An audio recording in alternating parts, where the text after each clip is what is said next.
حي على الصلاة.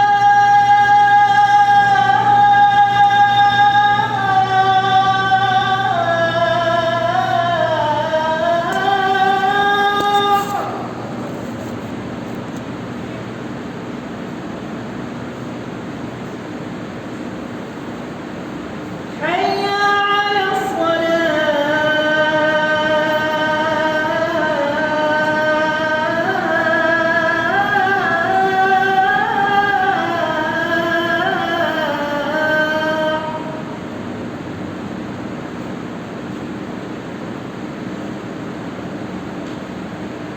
حي على الفلاح.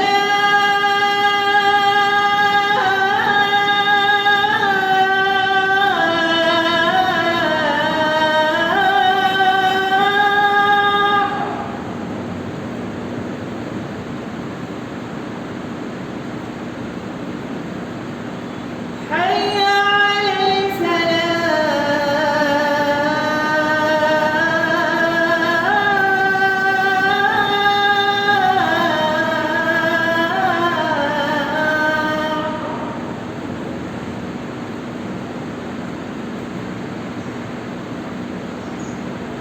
الله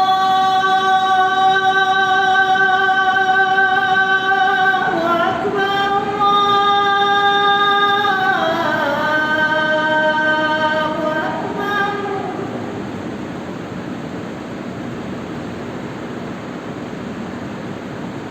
لا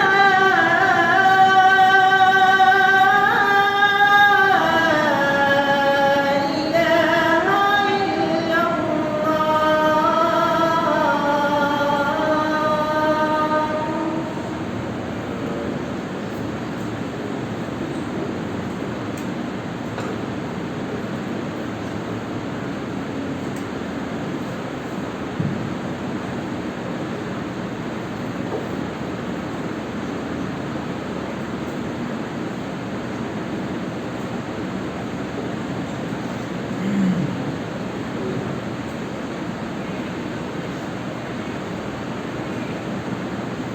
إن الحمد لله نحمده ونستعينه ونستغفره ونعوذ بالله من شرور أنفسنا ومن سيئات أعمالنا. من يهده الله فلا مضل له ومن يضلل فلا هادي له. وأشهد أن لا إله إلا الله وحده لا شريك له وأشهد أن محمدا عبده ورسوله. أما بعد فإن خير الحديث كتاب الله وخير الهدي هدي محمد صلى الله عليه وسلم وشر الأمور محدثاتها وكل محدثة بدعة وكل بدعة ضلالة وكل ضلالة في النار. وقال الله تعالى في كتابه المجيد: أعوذ بالله من الشيطان الرجيم بسم الله الرحمن الرحيم. لقد كان لكم في رسول الله أسوة حسنة. وقال في موضع آخر: يا أيها الذين آمنوا أطيعوا الله وأطيعوا الرسول ولا تبطلوا أعمالكم. تمام قسم کی حمد و ثنا، کبریائی، بڑائی اللہ وحدہ لا شریک کے لیے طیبہ ہے، جو اکیلا تنہا تمام جہانوں کا رب العالمین ہے، تمام جہانوں کی مخلوقات اور تمام جہانوں کا خالق اور مالک ہے، اور تمام جہانوں کی مخلوقات کو رزق عطا کرنے والا اکیلا رازق ہے۔ سبحان اللہ و بحمدہ، سبحان اللہ العظیم۔ انگنت درود و سلام ہو انبیاء کی مقدس جماعت پر، خصوصاً سید المرسلین رحمۃ للعالمین آمنہ کے لال جناب محمد رسول اللہ صلی اللہ علیہ وسلم کی ذات گرامی۔ اللہم صلی علی محمد وعلی آل محمد کما صلیت علی ابراہیم وعلی آل ابراہیم انک حمید مجید۔ اللہم بارک علی محمد وعلی آل محمد کما بارکت علی ابراہیم وعلی آل ابراہیم انک حمید مجید۔ محترم سامعین، رمضان سے پہلے ہم علامت قیامت کے سلسلے میں ڈیٹیلی بحث سن رہے تھے۔ اور اس سے پہلے قصص الانبیاء کے سلسلے میں ہم ڈیٹیلی بحث سن رہے ہیں۔ انشاءاللہ قصص الانبیاء کے ٹاپک سے آپ کے سامنے بیان رکھا جائے گا۔ جو بقیہ حصہ باقی ہے اس کو ہم سنیں گے، لیکن علامت قیامت کا اختتامی چند نکات جو باقی ہے اس کو ہم سن لیتے ہیں، اس کے بعد انشاءاللہ قصص الانبیاء ہم پھر سے سٹارٹ کریں گے۔ تو علامت قیامت کی کئی علامتیں ہیں، اور جو آپ کے سامنے بیان کی جا چکی ہے وہ اس کے بعد بھی کئی علامتیں ہیں جن میں سے کچھ چیزیں بیچ میں چھوڑ دی گئی، آپ کتابوں میں مطالعہ کریں۔ اب ہم چند بڑی نشانیوں کو دیکھیں گے جو ایک دم اختتامی وقتوں میں اللہ کے نبی صلی اللہ علیہ وسلم نے بیان کی۔ جو دو آیتیں آپ کے سامنے پڑھی گئی ہے، پہلی آیت اللہ رب العالمین نے بیان کیا کہ اللہ کے نبی صلی اللہ علیہ وسلم کی ذات گرامی، اللہ کے نبی کی شخصیت لوگوں کے لیے آئیڈیل ہے، اسوہ حسنہ ہے۔ دوسری آیت میں ہمیں حکم دیا گیا کہ ایمان والو اللہ اس کے رسول کی اطاعت کرو اور اپنے اعمال کو ضائع نہ کرو۔ اب دیکھیں، اطاعت صرف اس چیز کا نام نہیں ہے کہ جو باتیں ہم سنیں اس کو جسمانی طور پہ عمل میں لے آئے، عبادات کے اندر داخل کر لے۔ اطاعت انسان کے عقیدے میں بھی داخل ہے، انسان کے عقیدے میں بھی داخل ہے کہ جو باتیں رسول اللہ صلی اللہ علیہ وسلم نے بحیثیت پیشن گوئی بیان کی ہے، قیامت کی علامتیں جتنی بھی اللہ کے نبی نے بیان کی سب کی سب پیشن گوئی ہے، یعنی آگے ہونے والی چیز، اللہ کے نبی کے زمانے میں نہیں ہوئی، بعد میں ہونے والی چیزیں۔ اب اس کو مان لینا، اس کے اوپر ایمان رکھنا، یہ جہاں ایمان کا حصہ ہے وہیں اطاعت کا بھی حصہ ہے، اللہ اس کے رسول کی اطاعت کا حصہ ہے۔ تو اس پہ جسم کے اعضاء سے ہم عمل تو نہیں کر رہے، لیکن دل سے ہمارا عقیدہ ہے، دل سے ہمارا ایمان ہے کہ رسول اکرم صلی اللہ علیہ وسلم نے بات کہی ہے تو اس کے ہونے میں کوئی شک نہیں۔ اللہ کے نبی کی زبان سے اگر یہ بات نکلی ہے، اللہ کے نبی نے اگر یہ بات کہی ہے اور اوتھینٹک احادیث سے، اوتھینٹک سورس سے یہ بات ہمیں ثابت ملتی ہے کہ رسول اللہ صلی اللہ علیہ وسلم کا یہ قول ہے، تو اس بات کے واقع ہونے میں اور اس بات کے دنیا کے اندر قائم ہونے میں کوئی شک و شبہ موجود ایک مسلمان کو، ایک مومن کو نہیں ہونا چاہیے۔ اگر شک و شبہ ہے، دل میں کسی قسم کی کجروی موجود ہے، اللہ کے نبی کی پیشن گوئی سننے کے باوجود، جیسے کہ آپ دیکھیں گے معاشرے میں بہت سے ایسے لوگ ہیں جو کہتے ہیں کہ دجال کے سلسلے میں اللہ کے نبی نے کہا دجال کا کوئی افسانہ، یہ سب افسانے والی بات ہے، کہانی قصے والی بات ہے، دجال کوئی چیز نہیں ہے۔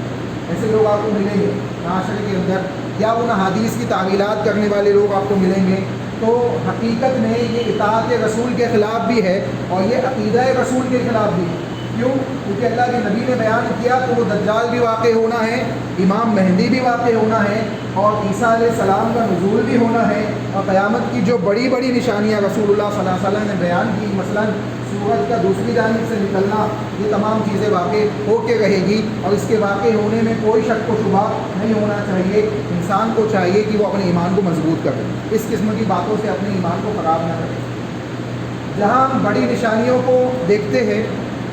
تو ان میں ہمیں امام مہدی علیہ السلام کا ظہور بھی ملتا ہے کہ اللہ کے نبی محمد رسول اللہ صلی اللہ علیہ وسلم نے بیان کیا کہ آخری زمانوں میں ایک شخص آئے گا جس کو مہدی کے لقب سے پکارا جائے گا۔ مہدی ان کا نام نہیں ہوگا، یہ لقب ہوگا، ان کا نام ہوگا محمد بن عبداللہ، محمد بن عبداللہ، یعنی اللہ کے نبی کا جو نام تھا وہی نام اس کا بھی ہوگا، محمد ہوگا، اور ان کے والد کا، یعنی اللہ کے نبی کے والد کا نام کیا تھا؟ عبداللہ۔ تو اس شخص کا نام جو مہدی نام سے دنیا کے اندر ظہور ہوگا، اور جس کے اوپر لوگ بیعت کریں گے، اور جس کے ہاتھوں پہ لوگ بیعت کرنے کے بعد دنیا میں عدل و انصاف کو قائم کریں گے، وہ شخص دنیا میں بھیجا جائے گا اللہ کی جانب سے۔ جب اللہ کا حکم ہوگا تو آئے گا اور لوگ اس کو اس کی نشانیوں سے پہچانیں گے۔ وہ اعلان نہیں کرے گا۔ آج جتنے بھی جھوٹے مہدی دنیا کے اندر گھوم رہے ہیں، یا ہم دیکھتے ہیں آئے دن کوئی بھی کھڑا ہوتا ہے کہتا ہے کہ میں مہدی ہوں، میں مہدی ہوں، ایسا یہ جتنے بھی اس قسم کے لوگ آپ کو دکھیں گے، اس میں کیا ہے، یہ سب کے سب کیسے لوگ ہیں؟ جھوٹے کذاب لوگ۔ وہ شخص کیسا ہوگا جس کے سلسلے میں اللہ کے نبی صلی اللہ علیہ وسلم نے پیشن گوئی بیان کی، اس کو لوگ اس کی نشانیوں سے پہچانیں گے، اور اس کی نشانیوں سے پہچاننے کے ساتھ ساتھ اس کے اوپر بیعت کریں گے، اس کی باتوں کو تسلیم کریں گے اور وہ دنیا کے اندر عدل و انصاف کو قائم کرے گا۔ چنانچہ مہدی علیہ السلام کے سلسلے میں انشاءاللہ ہم چند باتیں سنیں گے، مختصر انداز میں ہم سنیں گے، کیونکہ خطبہ جو ہے مختصر نصیحت کے طور پہ بیان کیا جاتا ہے، ڈیٹیلی طور پہ ہم اس کو کتابوں میں پڑھیں۔ ان کے نام و نسب کے سلسلے میں جو بات بیان کی گئی کہ مہندی ان کا لقب ہوگا اور محمد بن عبداللہ بن حسنی علوی ان کا نام ہوگا۔ یہ حضرت فاطمہ رضی اللہ تعالی عنہا کے خاندان سے ہوں گے۔ اللہ کے نبی کی جو نسل حضرت فاطمہ رضی اللہ تعالی عنہا سے چلی ہے،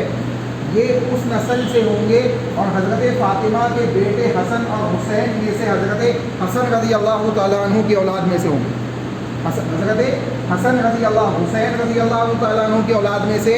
نہیں ہوں گے۔ حضرت حسن اور حسین دونوں سے ایمان رکھنا ایمان کا جز ہے، دونوں سے محبت رکھنا ایمان کا جز ہے۔ اگر کوئی انسان حضرت حسن یا حسین میں سے کسی ایک سے بھی بغض رکھتا ہے تو اس کا تعلق ایمان سے نہیں ہو سکتا، اس کا تعلق رسول اللہ صلی اللہ علیہ وسلم کی شریعت سے نہیں ہو سکتا۔ کیوں؟ کیونکہ یہ ایمان کا حصہ ہے۔ اللہ کے نبی صلی اللہ علیہ وسلم نے اس کو ایمان میں شامل کیا، اور اللہ کے نبی نے یہاں تک بیان کیا کہ جو ان دونوں سے بغض رکھے گا گویا وہ مجھ سے بغض رکھ رہا ہے۔ تو پتہ کیا چلا کہ حضرت حسن اور حسین سے محبت ایمان کا جز ہے، ان سے ہماری محبت ہونا ضروری ہے، اور اس محبت کے لیے کسی دوسری چیز کی ہمیں حاجت نہیں ہے۔ رسول اللہ کے نواسے ہونا ہی ان کے لیے کافی ہے، رسول اللہ کے نواسے ہونا ہی ان کے لیے کافی ہے۔ تو حضرت فاطمہ کے خاندان سے ہوں گے، حضرت فاطمہ کے بیٹے حضرت حسن رضی اللہ تعالیٰ عنہ، حضرت حسن بن علی رضی اللہ تعالیٰ عنہ کے خاندان اور نسب سے ان کا تعلق ہوگا، جن کا نام محمد بن عبداللہ ہوگا، اور یہ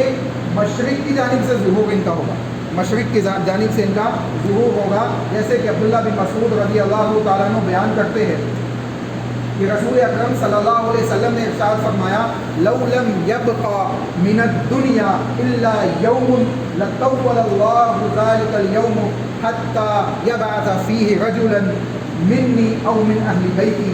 يوافق اسمي اسمه اسمي واسم ابي اسم ابي۔ رواہ ترمذی، جامع ترمذی کے اندر امام ترمذی کی اس حدیث کو کتاب الفتن کے اندر ذکر کیا ہے، اوتھینٹک حدیث ہے۔ عبداللہ بن مسعود رضی اللہ تعالیٰ عنہ بیان کرتے ہیں کہ رسول اکرم صلی اللہ علیہ وسلم نے ارشاد فرمایا، اللہ کے نبی کہہ رہے ہیں، عبداللہ بن مسعود بیان کر رہے ہیں، صحابی رسول حدیث کے بیان کرنے والے ہیں، کہتے ہیں کہ اللہ کے نبی نے ارشاد فرمایا، لو لم يبقى من الدنيا الا يوم۔ لوگوں سنو،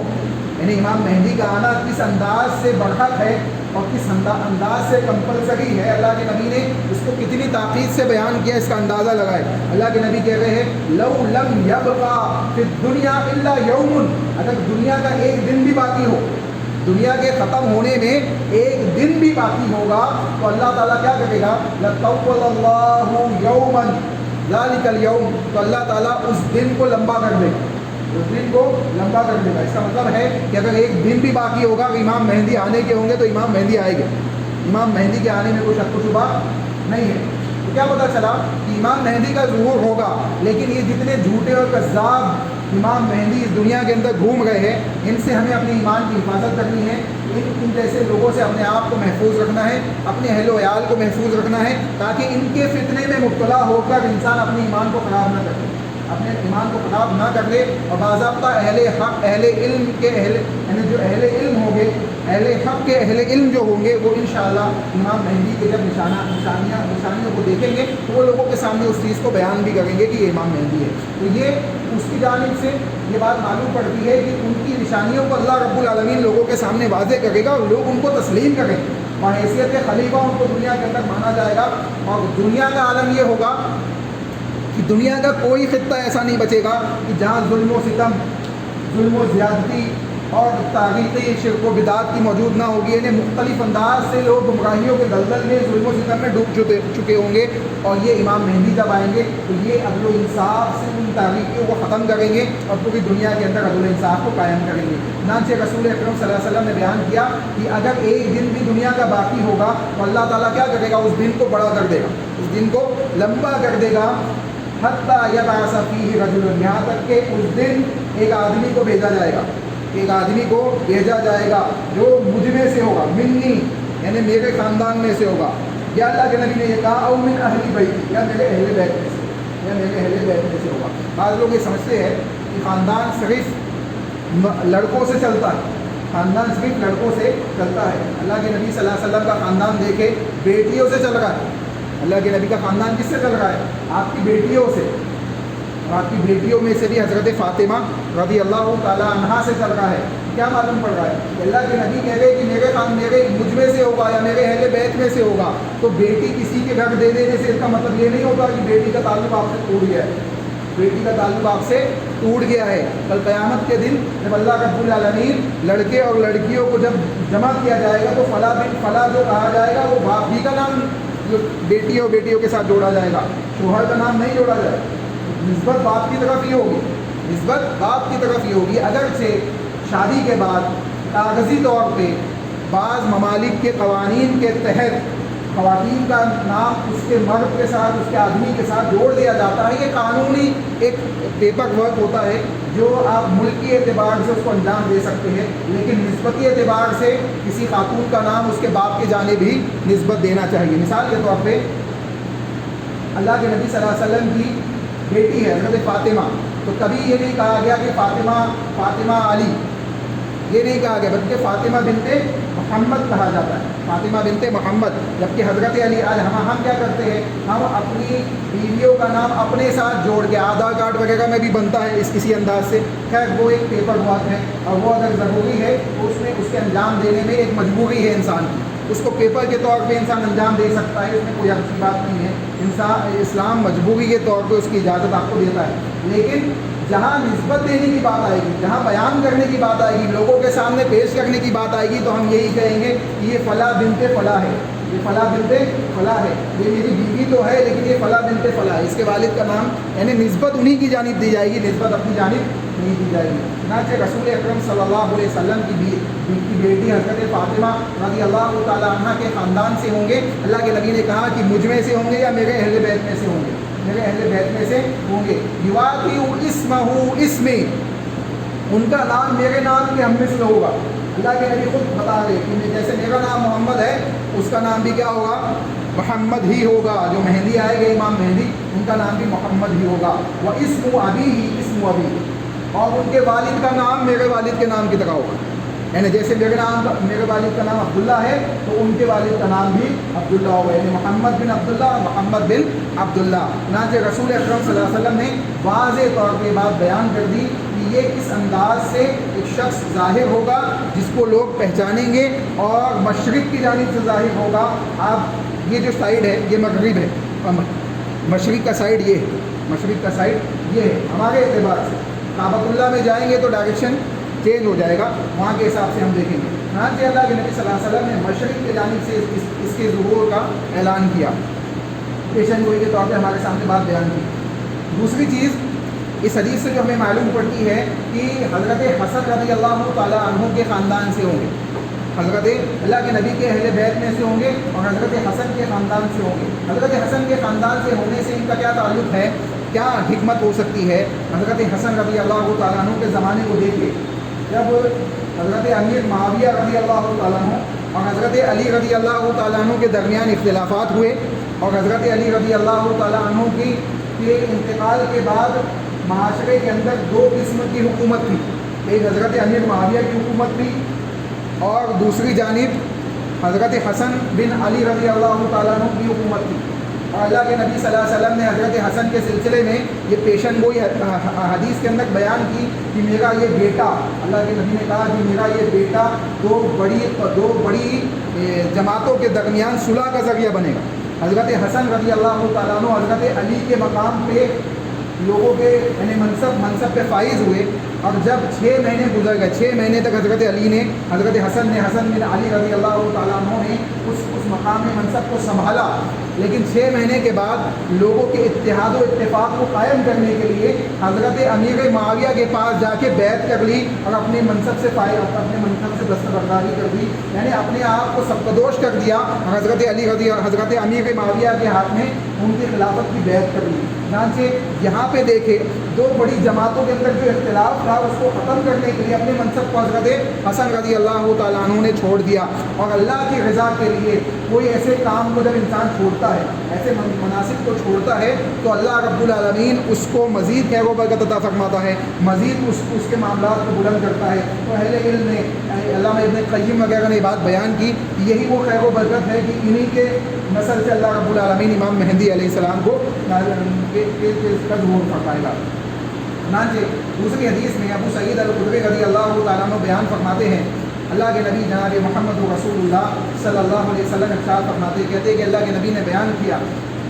اجعل الجبہۃ اقن الانف یمیل الارض قسطا وعدلا کما ملأت ظلما وجورا ویملک 7 سنین۔ اور امام مہدی جن کا نام محمد بن عبداللہ ہوگا، ان کے سلسلے میں اللہ کے نبی صلی اللہ علیہ وسلم مزید پیشن گوئی بیان فرماتے ہیں کہ چوڑی پیشانی ہوگی، اور ان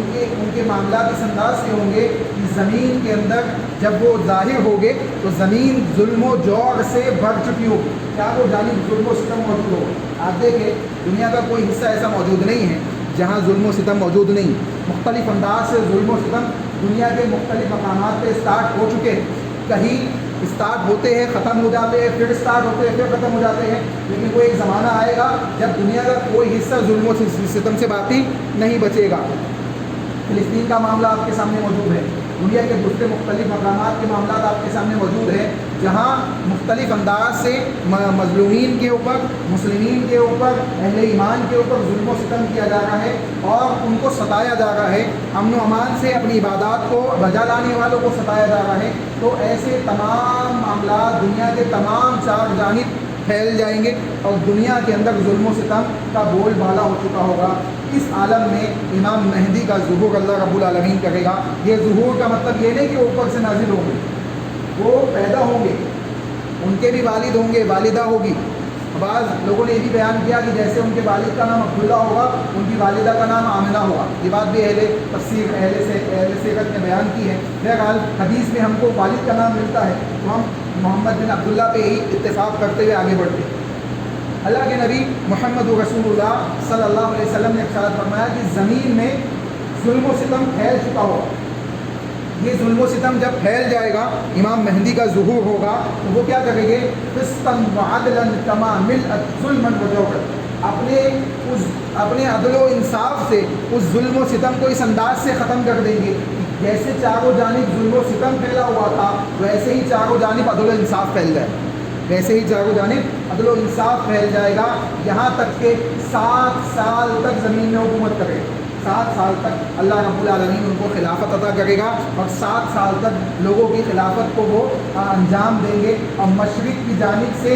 ان کی بیعت کرنے والے لوگ ظاہر ہوں گے، ان کو ماننے والے لوگ ظاہر ہوں گے۔ ان کے جھنڈے کا رنگ بھی اللہ کے نبی صلی اللہ علیہ وسلم نے بیان کیا کہ وہ کالے جھنڈے والے لوگ ہوں گے، کالے جھنڈے لے کے نکلیں گے۔ اب دیکھیں، اب اس سے ہم اپنے ذہن میں خاکہ نہ بنا لیں کہ کالے کپڑے پہننے والے یا کالے جھنڈے کو لے کے چلنے والے۔ یہ رسول اللہ صلی اللہ علیہ وسلم نے جو باتیں بیان کی، یہ تمام وہ لوگ ہوں گے جو صحیح معنوں میں کتاب و سنت کو ماننے والے ہوں گے۔ جھنڈے کا رنگ کوئی بھی ہو لیکن کتاب و سنت ایک ہی ہوگی ان کی، وہ کتاب و سنت کو تھام کے چلنے والے ہوں گے۔ کیوں؟ کیونکہ اللہ نے ہر زمانے میں بلندی، سرزمین کی خلافت انہی لوگوں کے ہاتھ میں سونپی ہے جنہوں نے کتاب و سنت کو تھاما ہے اور عمل صالح کے ساتھ زندگی گزاری، عمل صالح کے ساتھ زندگی گزاری ہے۔ جہاں مسلمانوں کے معاملات بگڑے ہیں، اللہ رب العالمین نے ان سے زمین کی خلافت بھی چھین لی ہے۔ آپ دیکھ لیں، تاریخ کا جائزہ لے لیں، ایمان والے صحابہ کا جائزہ لے لیں،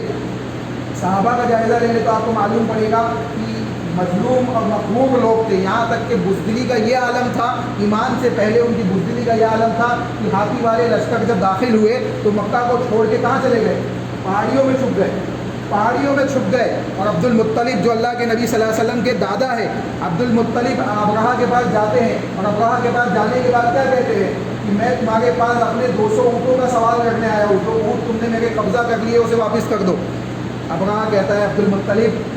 میں اللہ کو گواہ جان کے کہتا ہوں کہ تمہیں دیکھ کر مجھے ہیبت ہوئی، تمہیں دیکھ کے مجھے ہیبت ہوئی، میں خوف زدہ ہوا کہ یہ مکہ کا سردار ہے، اور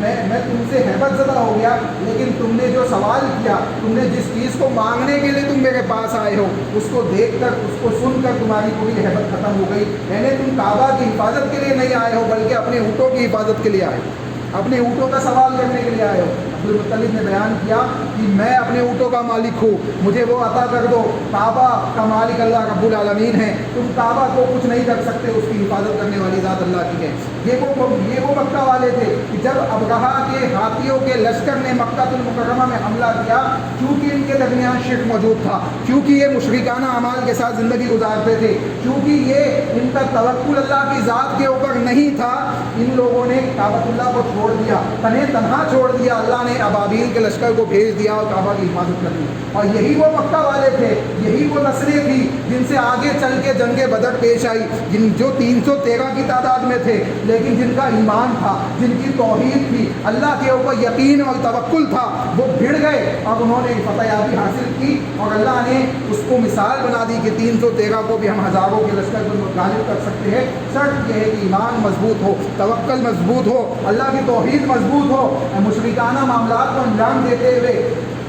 انسان بعض دفعہ فتح یابی حاصل کر لیتا ہے، لیکن وہ فتح یابی دائمی نہیں ہوتی ہے، کیونکہ جب تک آپ توحید اور ایمان کے ساتھ معاملات انجام دیں گے، اللہ رب العالمین فتح یابی آپ کی اس وقت تک دائمی رکھے گا جب تک آپ توحید اور اعمال صالحہ پہ قائم رہیں گے۔ اللہ سے دعا ہے کہ اللہ نے اس کی توفیق عطا فرمائے۔ آخری چیز جو حضرت ثوبان رضی اللہ تعالیٰ عنہ نے بڑی ڈیٹیل کے ساتھ بیان کی امام مہدی کے سلسلے میں، کہتے ہیں وَأَنْ ثَوْبَانَ رضی اللہ تعالیٰ عنہ أَنَّ رسول اللہ صلی اللہ علیہ وسلم يقتتل عند كنزكم ثلاثة كلهم ابن خلیفہ ثم لا يسير إلى واحد منهم۔ حضرت ثوبان رضی اللہ تعالیٰ عنہ بیان کرتے ہیں کہ اللہ کے نبی محمد رسول اللہ صلی اللہ علیہ وسلم نے ارشاد فرمایا، کعبہ کے اطراف میں 3 گروہ ہوں گے۔ امام مہدی کے ظہور سے پہلے کعبہ کے اطراف میں 3 مختلف گروہ ہوں گے، 3 مختلف بادشاہ ہوں گے، بادشاہ کہہ لیجیے یا پرنس کہہ لیجیے، بادشاہ کے جو بیٹے ہوتے وہ ہوں گے، 3 مختلف قبیلے کے ہوں گے، اور ان کے سلسلے میں بیان کرتے ہیں یقتتل عند کنزکم ثلاثة، 3 قسم کے بادشاہ ہوں گے جو کعبہ کے خزانے کے لیے لڑائی کریں گے، جنگ کریں گے، قتال کریں گے۔ کعبۃ اللہ کے نیچے جو خزانہ دفن ہے اس کے لیے کیا کریں گے؟ جنگ کریں گے۔ کلہم ابن خلیفہ، ان میں سے ہر ایک خلیفہ کا بیٹا ہوگا، یعنی بادشاہ کا بیٹا ہوگا، یعنی بادشاہ کا بیٹا ہوگا، اور ہر ایک کے ساتھ ایک فوج موجود ہوگی، ہر ایک کے ساتھ فوج موجود ہوگی۔ کعبۃ اللہ کے اطراف میں یہ جنگ کریں گے۔ آپ سوچیں، کعبۃ اللہ کے اندر لڑائی کرنا، جھگڑا کرنا یہ حرام ہے، اسلام اس کی اجازت نہیں دیتا۔ اللہ کے نبی صلی اللہ علیہ وسلم نے بیان کیا کہ کعبۃ اللہ حرم ہے، اس میں لڑائی جھگڑا کرنا، قتال کرنا، اس کی چیزوں کو کاٹنا یا اس قسم کے مختلف معاملات کو انجام دینا، اس کی اجازت رسول اللہ صلی اللہ علیہ وسلم نے ہمیں نہیں دی ہے۔ اب اس حرم کو بھی پامال کیا جائے گا، اس کی حرمت کو پامال کیا جائے گا، اور یہ 3 قسم کے جو بادشاہ کے بیٹے ہوں گے یہ لڑائی کریں گے، اس کے لیے خزانے کے لیے۔ اللہ کے نبی صلی اللہ علیہ وسلم نے بیان کیا آگے، ثم لا يسير الى واحد منهم، ان میں سے کسی کو بھی خزانہ نہیں ملے گا، کسی کو کچھ نہیں ملے گا، کسی کو بھی خزانہ نہیں ملے گا۔ ثم تطلع رایات الصوف، اللہ کے نبی نے کہا پھر کالے جھنڈے والے ظاہر ہوں گے جو مشرق کی جانب سے ظاہر ہوں گے، خراسان سے ظاہر ہوں گے۔ اللہ کے نبی نے کہا من قبل المشرق فیقتلونکم قتلا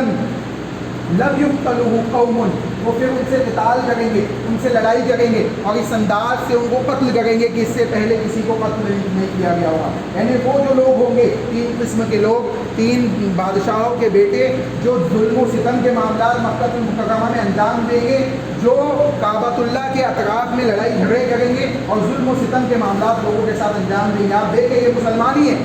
یہ کعبۃ اللہ کے اطراف میں بسنے والے لوگ کون ہوں گے؟ مسلمان ہوں گے، یہ بادشاہوں کے بیٹے ہوں گے، لیکن اللہ کے نبی کہہ گئے کہ ان سے امام مہدی پہلے ان سے لڑائی کریں گے، ان سے لڑائی کریں۔ کیوں؟ کیونکہ سب سے پہلے عدل و انصاف وہی قائم کیا جائے، اور وہی کو بنیاد بنا کے دنیا کے دوسرے مقامات کے عدل و انصاف قائم کیا جائے گا۔ چنانچہ امام مہدی رحمہ اللہ علیہ آگے بڑھیں گے۔ اللہ کے نبی صلی اللہ علیہ وسلم نے کہا، حضرت ثوبان رضی اللہ تعالیٰ عنہ بیان کرتے ہیں، قال ثوبان ثم ذکر شیئا لا احفظہ، پھر اللہ کے نبی نے کوئی اور چیز بھی بیان کی، اس حدیث میں اللہ کے نبی نے کچھ اور بھی بیان کیا، لا احفظہ، جس کو میں بھول گیا، اس کو میں بھول گیا. حضرت صوبان کہہ رہے کچھ ایسی چیزیں بیان کی جس کو میں بھول گیا, ذہن سے نکل گئی. آپ دیکھیں صحابہ کی عاجزی اور انکساری اور کس انداز سے رسول اللہ کی احادیث کی حفاظت کرتے تھے کہ اگر کوئی چیز بھول بھی گئے تو اس کو بھی واضح کر دے گا کہ میں کچھ چیزیں بھول گیا, یہاں پہ کچھ چیزیں یاد نہیں گئی. یہ اللہ کی مصلیت ہوتی ہے بعض دفعہ کہ اللہ کچھ چیزیں بھلا دیتا ہے تاکہ یہ چیزیں آگے تک نہ پہنچے, آگے کی قوموں کو یہ باتیں نہ معلوم پڑے. کچھ چیزیں اللہ چھپا لیتا ہے, بتاتا نہیں. جیسے لیلۃ القدر کا واقعہ آپ کے سامنے ہے. اللہ کے نبی کو لیلۃ القدر دکھائی گئی, اللہ کے نبی بتانے کے لیے نکلے, لیکن دو صحابی لڑائی کر رہے تھے. اللہ کے نبی ان کو چھڑانے کے لیے گئے اور بھول گئے لیلۃ القدر کیا تھی. اللہ نے اٹھا لیا اس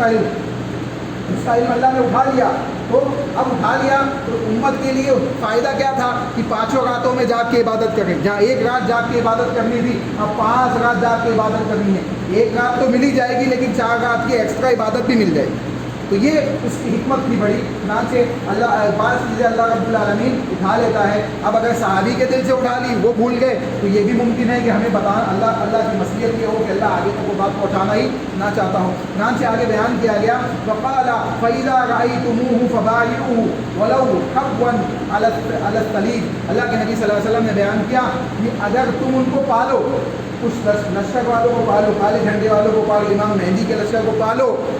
تو ان کو ان کے اندر شامل ہو جانا, ان کی بیعت کر لینا, چاہے تمہیں برف کے اوپر گھسیٹتے ہوئے کیوں نہ جانا پڑے. یعنی تم مفلوج ہو جاؤ, تم ٹانگوں سے چلنے کی صلاحیت نہ رکھتے ہو اور زمین پہ برف بچھی ہوئی ہو, اگر تمہیں اس پہ گھسیٹ کے ہی جانا پڑے. بات سوچے کتنی تکلیف کی بات ہے. ایک انسان برف کے گھسیٹ کے نارمل زمین پہ آپ گھسیٹتے ہوئے جائے تو اس گھسیٹنے کے معاملے میں یہ معاملہ کیا ہے, آسان ہے, یہ معاملہ آسان ہے. لیکن اللہ کے نبی کہہ رہے ہیں کہ اگر برف کے اوپر گھسیٹتے ہوئے بھی تمہیں جانا پڑے تو چلے جانا ان کی بیعت کرنے کے لیے, یعنی ان سے پیچھے مت ہٹنا. چنانچہ معلوم پڑا کہ اگر امام مہدی کا واقعتاً ظہور ہوگا تو ان کی نشانیاں اللہ رب العالمین واضح کرے گا. لوگ ان کو تسلیم کریں گے, ان کی بیعت کریں گے, ان کی خلافت کو تسلیم کریں گے, اور ان کی جو علامتیں بیان کی گئی ہے اس کو دیکھتے ہوئے ہم ان پہ ایمان لائیں گے, ان کے اوپر ان کی خلافت کی بیعت کریں گے, ان کے ساتھ شامل ہوں گے, اور انشاءاللہ ان کے ساتھ دنیا کے اندر عدل انصاف کو قائم کریں گے. اللہ سے دعا ہے کہ اللہ اس قسم کے جو امام مہدی کے نام سے مختلف فتنے یا مختلف جھوٹے لوگ معاشرے کے اندر پھیلے ہوئے, اللہ ان تمام سے ہماری حفاظت فرما. اللہ ان تمام کے فتنوں سے امت مسلمہ کے نوجوان اور امت مسلمہ یعنی تجھ پہ ایمان رکھنے والے لوگوں کی حفاظت فرما. اللہ ہم گنہگار ہیں, خطا کار ہیں, ہمارے گناہوں کو معاف فرما. ہم سے جو غلطیاں سرزد ہوئی اسے معاف فرما. اللہ ہمارے گناہوں سے زمین اور آسمان,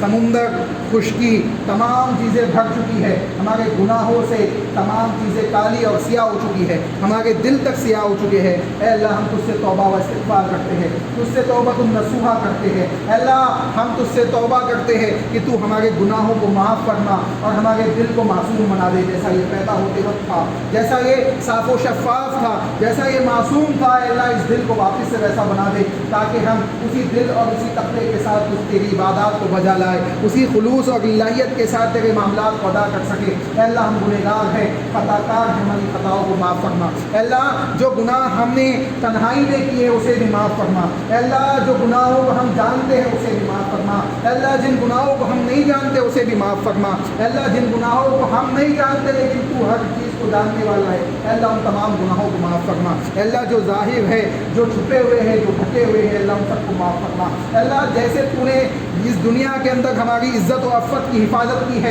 اے اللہ کل آخرت میں بھی ہماری عزت و عفت کی حفاظت فرما. اے اللہ ہمارے گناہوں کو معاف فرما. اے اللہ ہم گنہگار ہیں, خطا کار ہیں, لیکن مالک تیری رحمت سے مایوس نہیں ہے, تیری رحمت سے مایوس نہیں ہے. تیرے غضب پہ تیری رحمت وسیع ہے. اے اللہ ہم تیرے غضب سے تیری پناہ چاہتے ہیں, تیری رحمت کا تجھ سے سوال کرتے ہیں. اے اللہ تیری رحمت کا تجھ سے سوال کرتے ہیں. اے اللہ تیری رحمت کا تجھ سے سوال کرتے ہیں. اے اللہ تیری رحمت کا تجھ سے سوال کرتے ہیں کہ تیری رحمت کے بغیر نہ دنیا میں کامیابی ہے, تیری رحمت کے بغیر نہ آخرت میں کامیابی ہے. اے اللہ تیری رحمت کے بغیر کوئی جنت میں داخل نہیں ہو سکتا. اے اللہ تیری رحمت کے بغیر ہمارے اعمال قابل قبول نہیں ہو سکتے. اے اللہ جو ٹوٹے پھوٹے انداز میں ہم اعمال انجام دیتے ہیں, اے اللہ ہم گنہگار خطا کار لوگ اس سے دعا کرتے ہیں کہ تو ہمارے اعمال کو قبول فرما. ہمیں رسول اکرم صلی اللہ علیہ وسلم کی اطاعت کے ساتھ اعمال کو انجام دینے کی توفیق عطا فرما۔ اے اللہ ہم تجھ سے عفو و عافیت کا سوال کرتے ہیں۔ رسول اکرم صلی اللہ علیہ وسلم نے دعا سکھائی ہے، اللہم انا نسألک العفو والعافیت فی الدنیا والآخرہ، اللہم انا نسألک العفو والعافیت فی دینی و دنیای و اہلی و مالی، اللہم استر عوراتی وآمن روآتی، اللہم احفظنا من بین یدی ومن خلفی وعن یمینی وعن شمالی ومن فوقی وأعوذ بعظمتک ونعوذ بعظمتک ان نغتال من تحتی۔ اے اللہ آنے والے فتنوں سے، چاہے وہ سامنے سے آئے، پیچھے سے آئے، دائیں سے آئے، بائیں سے آئے، اوپر سے آئے، نیچے سے آئے، اللہ ان تمام فتنوں سے ہماری حفاظت فرما، آنے والی مصیبتوں سے ہماری حفاظت فرما، اے اللہ بیماریوں اور وباؤں سے ہماری حفاظت فرما۔ اے اللہ یہ معاشرے کے اندر پھیلی ہوئی وبائیں جو لوگوں کو بدحال کی ہوئی ہے، لوگوں کے معاملات بگڑے پڑے ہیں، لوگوں کے رزق کے دروازے بند ہو چکے ہیں، اے اللہ ہم گنہگار اس سے دعا کرتے ہیں، ہمارے گناہوں کو معاف فرما اور یہ معاملات کو آسان فرما، یہ معاملات کو آسان فرما، یہ وباؤں کو اٹھا لے، یہ رزق کے دروازوں کو پھر سے کھول دے۔ اے اللہ جو معاملات مسجدوں کے دروازے بند پڑے ہیں ہمارے لیے، اے اللہ تیری رحمتوں کے دروازے ہمارے لیے بند پڑے ہیں، اے اللہ ہمارے گناہوں کے سبب تیری رحمتوں کے دروازے بند ہو گئے ہیں، اے اللہ ہم توبہ و استغفار کے ذریعے تجھ سے دعا کرتے ہیں کہ ان دروازوں کو پھر سے کھول دے۔ اے اللہ اپنی رحمت کے نزول ہم پہ فرما، اپنی رحمت کے دروازوں کو ہم پہ کھول دے، اے اللہ لعنتوں سے ہماری حفاظت فرما، اے اللہ دنیا و آخرت کی لعنتوں سے ہماری حفاظت فرما، اے اللہ تیری لعنتوں سے ہماری حفاظت فرما، اے اللہ دنیا والوں کی لعنتوں سے ہماری حفاظت فرما، اے اللہ فرشتوں کی لعنتوں سے ہماری حفاظت فرما، اے اللہ فرشتوں کی دعائیں مغفرتوں کے اندر ہمیں شامل فرما، اے اللہ عرش کے نیچے بنا حساب، اے اللہ عرش کے نیچے جگہ پانے والے لوگوں میں ہمیں شامل فرما، اے اللہ بنا حساب و کتاب جنت میں جانے والے لوگوں میں ہمیں شامل فرما، اے اللہ جن لوگوں کو سیدھے ہاتھ میں نامہ اعمال دیا جائے گا، اے اللہ ان میں ہمیں شامل فرما، اے اللہ جن لوگوں کو سیدھے ہاتھ میں نامہ اعمال دیا جائے گا ان میں ہمیں شامل فرما، اے اللہ جنہیں حوض کوثر سے رسول اکرم صلی اللہ علیہ وسلم کے ہاتھوں جام نصیب فرمایا جائے گا، اے اللہ ان لوگوں میں ہمیں شامل فرما، اے اللہ جن لوگوں کو رسول اکرم صلی اللہ علیہ وسلم کی شفاعت کبریٰ میں شامل کیا جائے گا، اے اللہ ان میں ہمیں شامل فرما، اے اللہ ان میں ہمیں شامل فرما، ہماری مغفرت فرما، اے اللہ ہماری مغفرت فرما، اے اللہ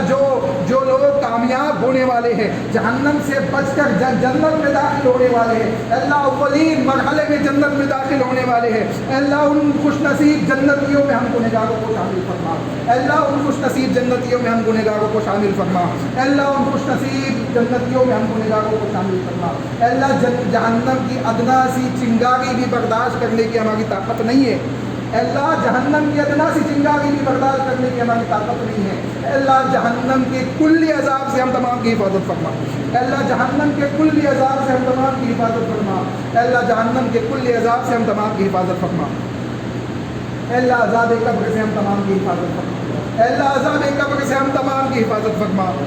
اے اللہ عذاب قبر جو برحق ہے، اے اللہ اس کے عذاب سے ہم تمام کی حفاظت فرما، اے اللہ حضرت عثمان غنی بھی اس عذاب قبر سے ڈرتے تھے جن کے سلسلے میں جنت کی بشارت ہو چکی تھی، اے اللہ ہم تو گنہگار ہیں، ہمیں معلوم نہیں ہمارا کیا ہونے والا ہے، اے اللہ ہم تجھ سے دعا کرتے ہیں، تیرے ناموں کا وسیلہ دے کے تجھ سے دعا کرتے ہیں، اپنے اعمال صالحہ کا وسیلہ دے کے تجھ سے دعا کرتے ہیں، اے اللہ ہم تجھ سے ان چیزوں کا وسیلہ دے کے دعا کرتے ہیں جو وسیلے کتاب و سنت سے ثابت ہے، اے اللہ تو اپنے اسماء و صفات کے ذریعے اے اللہ ہمیں عذاب قبر سے محفوظ فرما، دنیا و آخرت میں کامیابی عطا فرما، اے اللہ جو لوگ یہاں موجود ہیں ان کو اپنے اعمال کی اصلاح کرنے کی توفیق عطا فرما، توبۃ النصوحہ کرنے کی توفیق عطا فرما، رجوع الی اللہ کرنے کی توفیق عطا فرما، اللہ اس کے رسول کی اطاعت کے ساتھ زندگی گزارنے کی توفیق عطا فرما، منہج صحابہ کے ساتھ زندگی گزارنے کی توفیق عطا فرما، اے اللہ جو اس دنیا سے جا چکے ہیں، اس دنیا سے جا چکے ہیں، قبر میں سو چکے ہیں، اے اللہ ان کی قبروں کو جنت کا باغ بنا دے، اے اللہ ان کی قبروں کو جنت کا باغ بنا دے، اے اللہ ان کے لیے جنت کی کھڑکیوں کو کھول دے، اے اللہ ان کے لیے جنت کے بستروں کو بچھا دے، اے اللہ ان کو عذاب قبر سے محفوظ فرما، اے اللہ ہمارے گناہوں کو معاف فرما، اے اللہ ظلم و ستم کو بجا لانے والے لوگوں کے ہاتھوں کو پکڑ لے یا ان کو ہدایت عطا فرما، اے اللہ ظلم و ستم کو انجام دینے والے لوگوں کو ہدایت عطا فرما دے یا ان کے ہاتھوں کو پکڑ لے، ان کو نیز تو نابود فرما دے، اے اللہ ظالم اور جابر حکمرانوں سے ہم تمام کو نجات فرما، اے اللہ ظالم اور جابر لوگوں سے ہم تمام کو نجات فرما، اے اللہ ہم گنہگار ہیں، خطا کار ہیں، ہماری غلطیوں کو معاف فرما، اے اللہ ٹوٹے پھوٹے انداز میں جو دعائیں بھلائی کی ہم نے تجھ سے مانگی ہے، اے اللہ ان بھلائی کی دعاؤں کو ہمیں عطا فرما، ہماری دعاؤں کو قبول فرما، اور جو بھلائی کی چیزیں ہم سے مانگنا چھوٹ گئی ہے اے اللہ انہیں بنا مانگے عطا کر فرما، اے اللہ جو شر والی چیزوں سے ہم نے تیری پناہ مانگی ہے اے اللہ تو اپنی پناہ میں ہمیں لے لے، اور جن شر سے پناہ مانگنا باقی بچ گیا ہو اے اللہ ہم تجھ سے دعا کرتے ہیں کہ بنا مانگے اس سے تو ہمیں محفوظ فرما لے، آمین۔ ربنا تقبل منا انك انت السميع العليم وتب علينا انك انت التواب الرحيم برحمتك يا ارحم الراحمين۔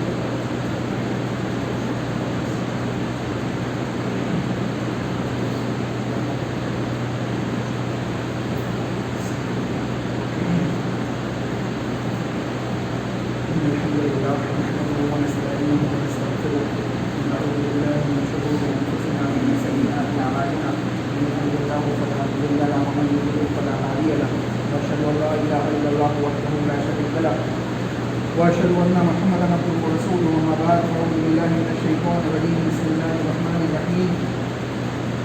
ان الله وملائكته يصلون على النبي يا ايها الذين امنوا صلوا عليه وسلموا تسليما،